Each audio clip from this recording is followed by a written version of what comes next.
Já já tem o Vasco da Gama em campo contra a equipe do Mirassol pela 19ª rodada do Campeonato Brasileiro. É jogo importante, é jogo decisivo, mas o sábado é agitado de informações, tá? Além de muitas notícias sobre essa partida do nosso Cruz Maltino, você aqui neste Fala Gigante também terá informação importante sobre a situação do zagueiro Nino, tá? Novidades inclusive diretamente da Rússia, sobre o futuro do jogador. O Vasco que segue no mercado à procura da contratação do seu zagueiro. Além disso, tem também novidades sobre a situação do volante Cauã Barros, reforço do Vasco para esta janela de transferências e muitas outras notícias. Você aí terá pela frente um Fala Gigante bastante agitado, bastante movimentado, cheio das últimas informações e novidades sobre o nosso Cruz Maltino. Mas, é claro, antes de começar aqui o vídeo, antes de deixar todos vocês muito bem informados sobre o nosso Vascão, como sempre faço aqui no canal, eu quero dar as boas-vindas a todos vocês que estão chegando aqui pela primeira vez. Para quem ainda não me conhece, muito prazer, eu sou o Lucas, você está no canal do Gigante Vasco e esse daqui é o canal do Torcedor Vascaíno. Para você que não sabe, eu tô aqui todos os dias, 3 vezes por dia, com a Corda Vascão, chega sempre às 7 horas da manhã em ponto. O Fala Gigante, que é o segundo vídeo do canal, chegando sempre pela parte da tarde. E o Boa Noite Gigante, terceiro e último vídeo do canal do Gigante Vasco, chegando pela parte da noite para fechar o seu dia com chave de ouro e as últimas informações do nosso Vascão. Então, é claro, vamos embora fazer de um canal do Gigante Vasco cada vez maior e a sua ajuda é fundamental para que isso aconteça. Show? Inclusive, um recado rápido a todos aqueles que acompanham o canal do Gigante Vasco. Hoje, infelizmente, não tivemos o Acorda Vascão por alguns problemas pessoais. Então, venho te pedir desde já nesse momento o seu like, o seu joinha, o seu gostei para ajudar na divulgação deste vídeo aqui. Fechou? Agora sim, vamos embora, amigo. Quero começar e vai ser uma introdução bem rápida antes de a gente entrar no assunto sobre essa partida entre Vasco da Gama e Mirassol, que contará com a participação especial do jornalista Carlos Berpert e também de um setorista do Mirassol para trazer detalhes importantes sobre o adversário do Vasco desta 19ª rodada. Quero falar primeiramente sobre a situação do Nino, né? O Vasco está aí no mercado da bola, à procura do seu reforço para o sistema defensivo. O Vasco quer um jogador da linha da defesa. Inicialmente, até o planejamento da diretoria era não contratar jogadores, né, para a parte de trás do elenco, ou seja, jogadores que atuassem no sistema defensivo, principalmente da posição de zagueiro. Entretanto, com a chegada do técnico Fernando Diniz, ficou evidente e, assim, na cara mesmo, né, a situação deplorável do sistema defensivo do Vasco e a questão de urgência para um jogador desse setor. O Vasco vem procurando alguns nomes, né? O caso do Mina, o caso dos jogadores que foram oferecidos recentemente, salvo engano, foi até assunto na Corda Vascão de ontem. E um dos nomes que também o Vasco procurou no mercado da bola foi o nome do Nino, zagueiro que pertence ao Zenit, brilhou no Fluminense, não à toa sob o comando do técnico Fernando Diniz, e colocou esse nome na mesa do Vasco. E neste Fala Gigante eu tenho informações importantes para trazer a vocês exatamente sobre este atleta. O que eu tenho a trazer a você, amigo vascaíno, sobre o Nino é o seguinte, tá? O Vasco, de fato, procurou o Zenit com a intenção de apresentar uma proposta de 5 milhões de euros pelo jogador. O Vasco quer a contratação do Nino, buscou a contratação, sim, desse atleta. No entanto, o Zenit pediu 8 milhões de euros para liberar o atleta, né? Negociação, é claro, diante das cifras pedidas pelo Zenit, foram muito acima daquilo que o Vasco queria e automaticamente o Vasco deu um passo para trás. Só para você ter noção, o Zenit pediu pelo Nino mais do que o clube francês Rennes pediu pelo Andrés Gomes, amigo. Uma insanidade, uma loucura, um zagueiro mais velho que o Andrés, valendo um valor muito acima, né? O zagueiro valendo mais que um atacante. Isso não existe no futebol. O Nino foi vendido, para você ter noção, pelo Fluminense por 4 milhões de euros. O Zenit está querendo vender ao Vasco por 8. Mas além do Vasco, o próprio Fluminense recentemente também demonstrou interesse em repatriar o Nino. E diante dessas conversas, pelo lado do Fluminense, pelo lado do Vasco, o interesse do futebol brasileiro na contratação do zagueiro, o técnico do Zenit, o Sergei Semak, falou sobre a situação do zagueiro e disse assim, olha, abre aspas, sempre há interesse, naturalmente, dos clubes brasileiros. Ele é um jogador de alta qualidade, que tem um nome tanto no futebol mundial quanto no futebol brasileiro. Mas até o momento não há propostas e nem conversas sobre a sua saída. Mas finalmente, né, diante das dúvidas, aí o técnico do Zenit confirmou o interesse por parte do futebol brasileiro e automaticamente por parte do Vasco da Gama. O Vasco que estudou formalizar essa proposta, não chegou a colocar na mesa do clube russo no valor de 5 milhões de euros, mas é um jogador que está aí no radar da diretoria. O Zenit aceitando negociar o Nino, né, por um valor abaixo dos 8 milhões de euros, o Vasco talvez possa voltar aí às tratativas. Amigo vascaíno, passando aqui para outro assunto, falando com relação ao reforço fechado, né, uma informação bem rápida, bem breve, com relação ao volante Cauã Barros, jogador cria da base do Vasco, que estava emprestado ao América Mineiro, teve o seu retorno antecipado, ele retornaria ao Vasco apenas no final da temporada, entretanto seu retorno se dará agora. O volante chegou ontem ao Rio de Janeiro, tudo certo, tá, amigo vascaíno, melhor dizendo, chegou na quinta-feira ao Rio de Janeiro e ontem, sexta-feira, realizou os exames médicos para confirmar aí o seu retorno. Então, Cauã Barros já de exames médicos realizados. Expectativa é claro que o atleta tenha sido bem avaliado, passado em todos os exames para assinar um contrato. Sim, Cauã Barros vai assinar um novo contrato com o Vasco. Cauã tem contrato vigente com o Cruz Maltino até o final do ano que vem, mas uma das exigências feitas pelo atleta ao lado do seu empresário era uma renovação contratual com uma valorização salarial e um tempo de contrato maior, além também de uma mudança na multa rescisória. Então, Cauã vem ao Rio, vai deixar o América Mineiro, já se despediu dos seus atletas, dos seus ex-companheiros de grupo, né? E automaticamente jogadores atletas, para assinar esse novo contrato com o nosso Cruz Maltino, após Thiago Mendes, Cauã Barros é o segundo reforço do Vasco nesta janela de transferência. Então, questão do Nino, confirmado o interesse do Vasco. Questão do Cauã, exames médicos realizados em breve anunciado. E só para iniciar aqui, né, porque é claro, muitas informações, mas hoje o dia é de Vasco da Gama. Um partido importante que o Vasco terá nessa tarde de hoje. Já já, às 6h30, o Vasco enfrentará a equipe do Mirassol. E há uma grande dúvida que talvez é um dos principais assuntos, que é a questão do Nuno Moreira. O Nuno Moreira é uma incógnita para esse jogo de hoje, tá? A presença do português é completamente incerta para o jogo deste sábado contra a equipe do Mirassol por conta das suas questões físicas, tá? O atleta ele disputou 28 partidas desde que chegou ao Vasco, um jogador muito exigido, e o impacto automaticamente dessa alta demanda por parte da comissão técnica por Nuno, né? Aliás, essa alta demanda mesmo, né? Que está a necessidade de jogadores para o setor ofensivo faz que o Nuno seja uma peça muito utilizada.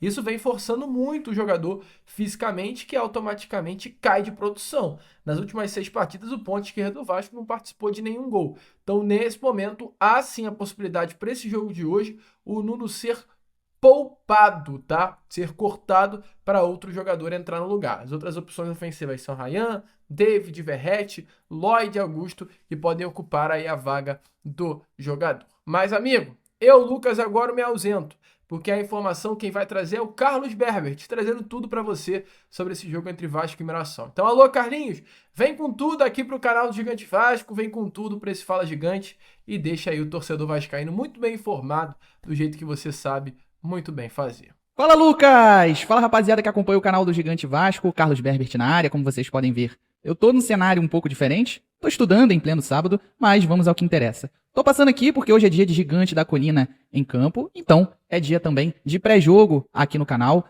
desse duelo entre Mirassol e Vasco da Gama pela 18ª rodada do Campeonato Brasileiro, que ocorre neste sábado, dia 2 de agosto, às 6h30 da noite, lá no estádio Maião, no interior de São Paulo, e eu vim trazer todas as informações que antecedem este embate para vocês. O Cruz Maltino ele permanece na sua tentativa de voltar a vencer desde o retorno dos compromissos a partir da segunda parte da temporada. É uma fase de 6 jogos sem vencer, sendo 4 empates e 2 derrotas. E aí o Vasco, desde a chegada, na verdade, do técnico Fernando Diniz, é uma situação que vem se repetindo em alguns jogos, né? O Vasco passou a ter mais volume de jogo, a criar mais, só que o grande problema é a pontaria. E isso vem atrapalhando o Vasco nos últimos jogos, inclusive contra o Internacional, contra o CSA foi um pouco assim também, principalmente no primeiro tempo o Vasco conseguiu dominar parte das ações por um certo período ali no primeiro tempo, abusou sim de alguns cruzamentos na área, mas o Verratti continua em uma fase não tão boa E aí também com o Nuno Moreira, por exemplo, arriscou algumas finalizações de fora da área, levou perigo ao goleiro do CSA. E também o time da casa acabou levando um pouco de susto ao Vasco também. Foi uma partida bastante movimentada e acabou no 0-0 no jogo de ida. Então a decisão ficou para a semana que vem aqui no Rio de Janeiro, em São Januário. E aí o que eu posso dizer para vocês é que, claro, o Vasco tinha a responsabilidade de vencer pela diferença, né, de elencos, de divisões das duas equipes, de investimento, mas também é aquilo, né? O Vasco não podia entrar de salto alto, na verdade, porque o CSA acabou eliminando o Grêmio, que, com todo respeito, né, vamos ser sinceros, tá um nível ali muito semelhante ao Vasco nesse ano. E aí, já partindo para o que o técnico Fernando Diniz vai ter à disposição para essa partida, no caso, o goleiro Léo Jardim está fora por conta de toda aquela situação polêmica, né, com o árbitro Flávio Rodrigues de Souza, que entendeu que o goleiro Léo Jardim estava fazendo cera e acabou dando 2 amarelos e, consequentemente, o vermelho para o goleiro do Vasco da Gama. Depois o Vasco emitiu uma nota, né, com um exame que o jogador foi submetido e aí constatado que ele teve um hematoma nas costas e, consequentemente, uma lesão, mas mesmo assim ele foi a campo contra o CSA, mas não poderá estar em campo contra o Mirassol por conta do segundo amarelo e, consequentemente, o vermelho. Outro jogador titular que está fora, a princípio, né, titular a princípio, é o Paulo Henrique, na verdade titular absoluto, né, na lateral direita, ele que recebeu o 3º cartão amarelo, então cumprirá a suspensão automática. E aí, no caso do goleiro Léo Jardim, o seu provável substituto será Daniel Fusato, que tem apenas 3 partidas com a camisa do Vasco da Gama, ele que chegou no início ainda dessa temporada. E ali na lateral direita, o principal candidato à vaga é o uruguaio Pumita Rodrigues. O técnico Fernando Diniz ainda tem 2 dúvidas na equipe. Na zaga, pelo lado esquerdo, entre o Lucas Freitas e o Maurício Lemos. Os dois disputam aí, né? O João Vitor, teoricamente, permanece no time, mesmo com a expulsão contra o CSA, mais uma. Então, Maurício Lemos briga pela vaga com o Lucas Freitas na zaga. E ali, teoricamente, no meio de campo / ataque, novamente a briga entre David e Felipe Coutinho. Então, um provável Vasco para enfrentar o Mirassol deve ser Daniel Fusato no gol, na lateral direita Puma Rodrigues, e aí formando a dupla de zaga, João Vitor, Maurício Lemos ou Lucas Freitas e Lucas Piton na lateral esquerda. No meio de campo, Hugo Moura, Tietê, e aí fica a dúvida com relação à formação do meio de campo e também à posição dos jogadores. Nuno Moreira centralizado, isso se o David for titular, ou então, no caso, se o Felipe Coutinho começar a partida, o Nuno Moreira acaba deslocado para a ponta esquerda. Na ponta direita, Ryan, e na frente, o Verratti. Agora, na sequência, eu vou deixar para vocês um vídeo do meu amigo Gustavo Villa, ele que é narrador da rádio TS Mirassol e também lá da rádio CBN da região. Beleza? Então fiquem aí com o que o Gustavo tem pra gente sobre o Mirassol. Olá amigos, tudo bem com vocês? Eu sou o Gustavo Villa, narrador de Mirassol, da TS Rádio Mirassol e da CBN Grandes Lagos, e venho trazer para vocês informações sobre o Mirassol Futebol Clube, adversário do Vasco deste sábado às 18h30 em partida válida pela 18ª rodada do Campeonato Brasileiro. Debutante no Brasileirão, vem surpreendendo a todos, mas aqui na cidade todo mundo já sabia que o Mirassol teria uma campanha aceitável, mas está acima do esperado até pra gente aqui. O que o Mirassol está fazendo, chegando na 7ª colocação neste momento com 25 pontos ganhos, uma campanha invejável até para alguns clubes gigantes. E o Mirassol vem para enfrentar o Vasco com uma baixa importantíssima. O lateral esquerdo Reinaldo, ele está suspenso pelo 3º amarelo que recebeu no empate contra o Vitória. Felipe Jonathan, aquele mesmo, terá a oportunidade de estrear com a camisa amarelinha. Em compensação, o meia Danielzinho, capitão do time, retorna ao time após cumprir suspensão. E além dele também o zagueiro João Vitor, que ficou de fora das 2 últimas rodadas, uma por suspensão e a outra por questão contratual com o Vitória. Ele retorna ao time titular. O provável Mirassol para enfrentar o Vasco da Gama neste sábado vai com Walter, Lucas, Ramon, João Vitor, Gemes e Felipe Jonathan, Neto Moura, Danielzinho e Gabriel, Negueba, Edson, Carioca e Walter. Grande abraço a todos. Então é isso, rapaziada. Eu vou ficando por aqui. Espero que vocês tenham gostado de mais esse vídeo no canal. Não esqueçam de deixar o like, porque nos ajuda muito com a divulgação do vídeo. Deixa ele em destaque na plataforma, em evidência, né? E aí acaba recomendando o vídeo para mais vascaínos que gostam de consumir este tipo de conteúdo mais informativo. É importante também que vocês compartilhem os nossos vídeos, esses vídeos, inclusive, mais informativos de pré-jogos para os seus amigos, seja nas suas conversas no privado, lá no WhatsApp, nos grupos de Vasco também, na mesma rede social, lá no WhatsApp, até mesmo no Instagram, seja no seu direct individual com seus amigos, ou até se você tiver um grupo de Vasco também no Instagram. Eu sei que o Facebook também ainda é muito forte nessa parte de grupos, então dá essa moral aí pra gente também. Não se esqueçam de se inscrever no canal e, além disso, ativar o sininho para receber as notificações de vídeo novo postado, live agendada ou até mesmo quando elas começarem, beleza? Então é isso, tamo junto e até a próxima. Valeu! Amigo vascaíno, esse foi o primeiro vídeo, né, desse sábado, porque não tivemos o Acorda Vascão. E já já aí eu tô de volta para trazer aquele pós-jogo esperto na resenha que você se amarra em ver aqui. Vamos que vamos! Curta, compartilhe, se inscreva no nosso canal, ajude o nosso crescimento. E como eu sempre falo aqui no canal do Gigante Vasco, saudações vascaínas!